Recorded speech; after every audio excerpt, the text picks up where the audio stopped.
আসসালামু আলাইকুম। চট্টগ্রাম পল্লী বিদ্যুৎ সমিতিতে মিটার রিডার কাম মেসেঞ্জার পদে যে নিয়োগ বিজ্ঞপ্তিটি প্রকাশিত হয়েছে, সেই নিয়োগ বিজ্ঞপ্তির কিন্তু সময় শেষের দিকে চলে এসেছে। সো এখানে যারা আবেদন করেন নাই তারা কিন্তু এখনও সময় আছে, আবেদন করতে পারেন। যে নিয়োগ বিজ্ঞপ্তিটি 10ই ফেব্রুয়ারি 2025 তারিখে প্রকাশিত হয়েছে, যেখানে আবেদন করতে পারবেন মার্চ মাসের 10 তারিখ পর্যন্ত। তো এইখানে যে পদে নিয়োগ বিজ্ঞপ্তিটি প্রকাশিত হয়েছে সেটি হচ্ছে মিটার রিডার কাম মেসেঞ্জার চুক্তিভিত্তিক। বেতন ও কাঠামো সর্বশেষ প্রবিশের চাকুরি হতে ছাড়পত্র প্রদান করা হবে।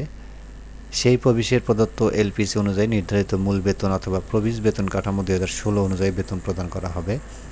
প্রার্থীর যোগ্যতা হতে হবে আবেদনকৃত প্রার্থীর বয়স সর্বোচ্চ 52 বছর, 10/3/2025 খ্রিস্টাব্দ তারিখে নিয়োগকৃত প্রার্থীরগণ সর্বোচ্চ 12 বছর বা 55 বছর বয়স পর্যন্ত যা আগে আছে চাকরি করতে পারবেন।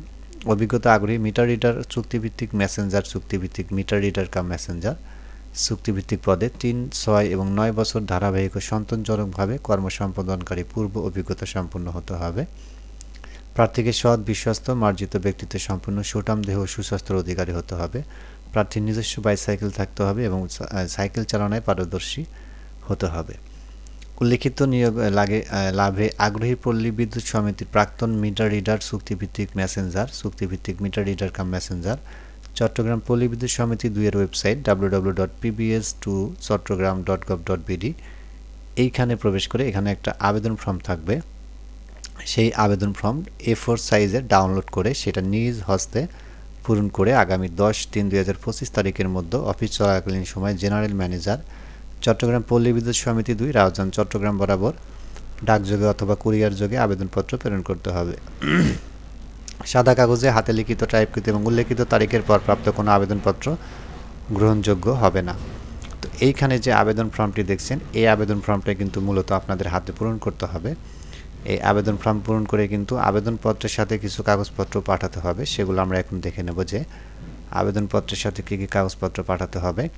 স্থানীয় ইউনিয়ন পরিষদ, পৌরসভার মেয়র, ওয়ার্ড কমিশনার কর্তৃক প্রদত্ত হালনাগাদ নাগরিকত্ব সনদপত্র, 2 কপি পাসপোর্ট সাইজের সত্যায়িত রঙিন ছবি, শিক্ষাগত যোগ্যতার সকল সনদপত্রের সত্যায়িত অনুলিপি, প্রথম শ্রেণীর গেজেটেড অফিসার কর্তৃক প্রদত্ত চারিত্রিক সনদপত্র এবং জাতীয় পরিচয়পত্র অথবা জন্ম নিবন্ধন সনদের সত্যায়িত ফটোকপি, সিনিয়র জেনারেল ম্যানেজার কর্তৃক প্রদত্ত অভিজ্ঞতা সনদ, এজিএম প্রশাসন HR কর্তৃক সত্যায়িত থাকতে হবে।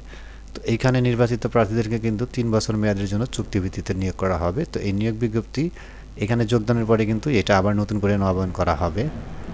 সো নবায়ন করাই হবে এরকম কিন্তু কোনো গ্যারান্টি নেই, যেহেতু চুক্তিভিত্তিক এটা ধরে নিতে হবে 3 বছর মেয়াদি চাকরি।